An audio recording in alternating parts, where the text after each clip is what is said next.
here comes a drone straight for my face. I'm afraid. Richard, man. Whoa, it went around me. That's a nice feature.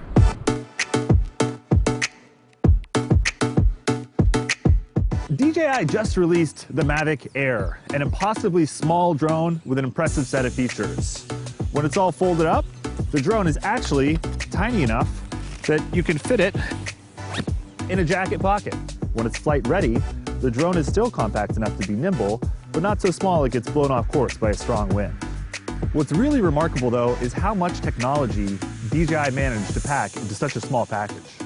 Here's a 3-axis gimbal holding a tiny camera that can shoot 4K footage at up to 100 megabits per second, which means the images are more detailed than those recorded with a Mavic Pro's camera.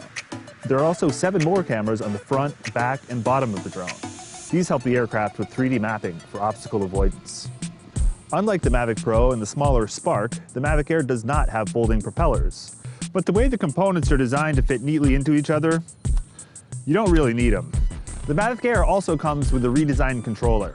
Unlike the Mavic Pro controller, the new one doesn't have a screen, but it does have detachable joysticks for easy storage. Now that we've covered the basics, let's get this bad boy airborne. It takes less than 2 minutes for the Mavic Air to go from chilling in your bag to flying in the air. Today, Michael Roselli is going to be our pilot. I'm going to be the spotter. Let's take her up. You can fly the Mavic Air with the included controller, your phone, or just your hands. More on that experience in a second. With a controller, the Mavic Air has a maximum range of 2.4 miles. And when it's in sport mode, this little drone can hit 45 miles an hour. The drone is also surprisingly smooth and stable for being so small and light. It's even more impressive when you try the new flight modes, Asteroid and Boomerang.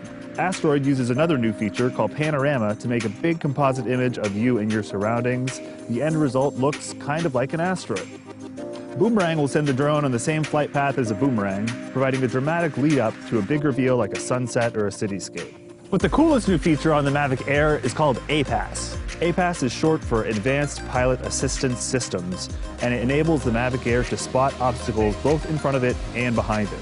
Then, thanks to its 3D mapping capabilities and some algorithms, the Mavic Pro will either fly above or around these obstacles. Be careful though, the obstacle avoidance won't work well at high speeds, and it won't work at all in sport mode. All of these new features make it easy to capture impressive footage, even if you're not a seasoned pilot.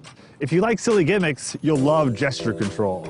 Like the Spark before it, the Mavic Air can be controlled with the palm of your hand. Raise your hands to take off. Moving your palm left makes the drone go to your left, right goes to the right. It's pretty fun. These gesture controls work much better on the Mavic Air than they did on the Spark.